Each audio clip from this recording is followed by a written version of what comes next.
దినోత్సవ సందర్భంగా ఈ కార్యక్రమానికి వీక్షిస్తున్నటువంటి గౌరవ శాసనసభ్యులు, ఇతర యూనిట్ అధికారులు, ప్రజాప్రతినిధులు, పుర ప్రముఖులందరికీ కూడా సాదరంగా ఆహ్వానాన్ని పలుకుతున్నాం.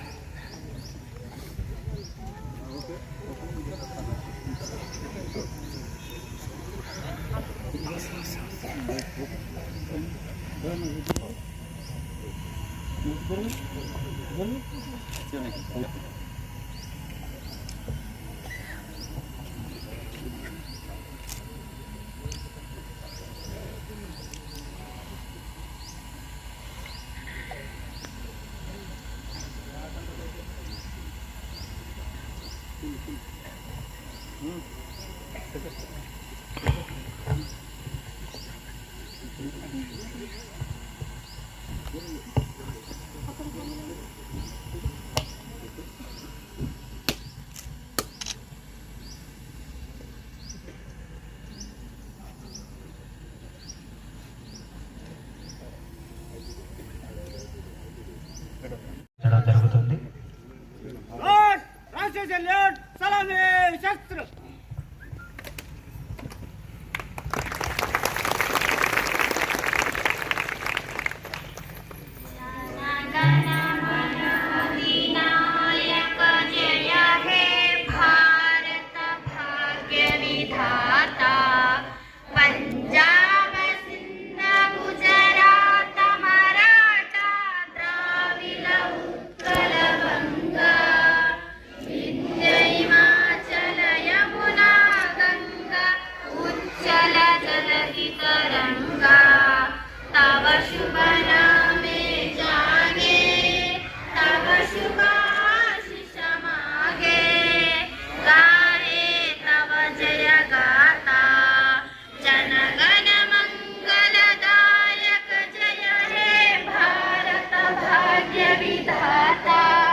ప్రాజెక్ట్ అధికారి గారు ఖుష్బూ గుప్తా ఐఏఎస్ ప్రాజెక్ట్ అధికారి వేదిక మీదకి రావాల్సిందిగా కోరుతున్నాం.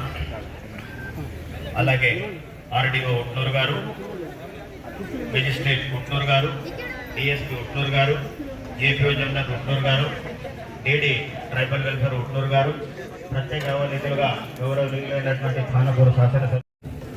ఈరోజు గణతంత్ర దినోత్సవాన్ని పురస్కరించుకొని మరి మీ అందరికీ గణతంత్ర శుభాకాంక్షలు తెలియజేస్తూ మరి incharge project officer Khushboo madam గారికి, ఐటీఐ సిబ్బందికి, విద్యార్థులకి, ఉపాధ్యాయులకి, అదేవిధంగా మీడియా మిత్రులకి, ప్రతి ఒక్కరు కూడా మరొకసారి గణతంత్ర దినోత్సవ శుభాకాంక్షలు తెలియజేస్తూ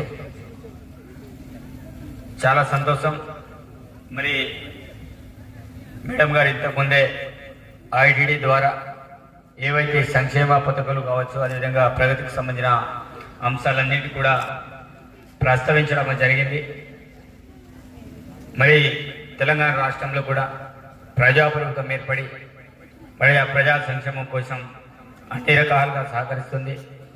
గిరిజన సంక్షేమ అభివృద్ధి ధ్యేయంగా ప్రభుత్వం కూడా అన్ని రకాల డెవలప్మెంట్ చేసే విషయంలో గౌరవ ఇన్ఛార్జ్ మంత్రివర్యులు సీతక్ గారు మొన్న స్పెసిఫిక్గా రివ్యూ మీటింగ్ తీసుకొని అభివృద్ధికి సంబంధించిన అన్ని అంశాలని కూడా నివేదికలు తయారు చేయాలని కూడా ఆదేశం చేయడం జరిగింది.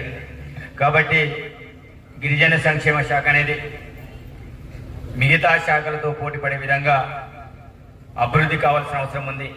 మరి ఐటీడీఏలో నిధులు లేమితో మరి పోర్ట్ ఎంప్లాయీస్ కావచ్చు, పాఠశాల బిల్లులు కావచ్చు, అనేక రకాలుగా పెండింగ్ విషయం నాకు తెలుసు. అనేక సమస్యలతో ఉన్నటువంటి విషయం మన దృష్టిలో ఉంది. కాబట్టి వాటన్నింటినీ కూడా మరి నూతనంగా ఏర్పడిన ప్రభుత్వం తప్పకుండా త్వరలోనే పరిష్కరించే దిశగా ప్రయత్నం చేస్తుందని, విద్యాపరంగా అన్ని పాఠశాలలో ఒక మంచి రిజల్ట్స్ సాధిస్తారని, మరి మొన్న జాతీయ స్థాయిలో మన క్రీడాకారులు కూడా పథకాన్ని మొదటిసారిగా సాధించడం చాలా సంతోషదాయకం. అదేవిధంగా విద్యాపరంగా కూడా అన్ని స్థాయిలలో ముందుకెళ్ళాలని నేను ఆకాంక్షిస్తున్నాను. వైద్యపరంగా ఈ ప్రాంతంలో మరి జిల్లా స్థాయి ఆసుపత్రి ఏర్పాటు కావడం అనేది జరిగింది.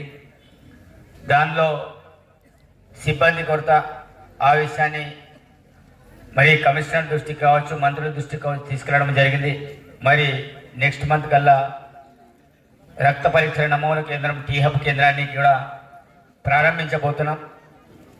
కాబట్టి వైద్యపరంగా కూడా ఎలాంటి అపోహలు లేకుండా ఈ ప్రాంత వాసులందరికీ కూడా గిరిజన బిడ్డలు చాలామంది హాస్పిటల్కి రావాలని భయపడుతున్నారు. కాబట్టి అట్లాంటి వాళ్ళందరి కోసం నమ్మకం కలిగించే విధంగా వైద్యపరంగా అన్ని రకాలుగా ఏర్పాట్లు చేయబోతున్నాం. అదేవిధంగా వ్యవసాయ పరంగా ఈ ప్రాంతంలో ఉన్నటువంటి ప్రాజెక్టులు కావచ్చు, అన్ని రకాల అంశాల మీద ప్రత్యేక దృష్టి సారించి మరి గతంలో ఐటీడీ ద్వారా, ట్రైకల్ లోన్ ద్వారా మరి చాలామందికి మరి పరికరాలు కావచ్చు, వివిధ యూనిట్స్కి సంబంధించిన అంశాలు గతంలో ఇచ్చేటువంటి వాళ్ళు మరి ఆ అంశాల మీద కూడా ప్రత్యేక దృష్టి సారించిన అవసరం వస్తుంది. శాఖల వారీగా ఏ ఆర్టికల్ కావచ్చు, సెరికల్చర్ కావచ్చు, అన్ని ఇంజనీరింగ్ కావచ్చు, ఏ శాఖలకు అయితే ఉన్నాయో ఈ బడ్జెట్ సమావేశాలలో తప్పకుండా అన్ని రకాలుగా మనం నివేదికలు తయారు చేసుకొని మరి తప్పకుండా వాటన్నిటికి పరిష్కార దిశగా మనమందరం కూడా కృషి చేద్దాం.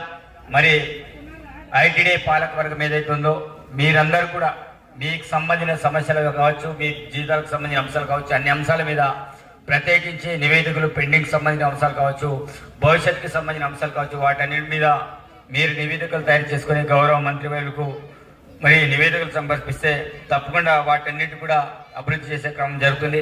అదేవిధంగా పీవీటీసీ ద్వారా మరి అనేక మందికి సిసిడిపి నిధుల ద్వారా గృహాలు మంజూరు కావడం నిజంగా నేను అదృష్టంగా భావిస్తున్న. పోయిన పిఓ గారు అన్ని ఇబ్బందులు ఉన్నప్పటికీ కూడా లాస్ట్ వరకు కూడా మన దగ్గర పనిచేసి ఈరోజు మన దగ్గర నుంచి వాళ్ళు లీవ్ తోటి వెళ్ళారు. మరి గౌరవ పిఓ గారిని కూడా తప్పకుండా ఇక్కడ అందరినీ ప్రోత్సహం చేస్తూ మంచి పరిపాలన అందించడానికి ముందుకు తీసుకొస్తే కుసుమ మేడం కూడా మేము ఆశిస్తున్నాం.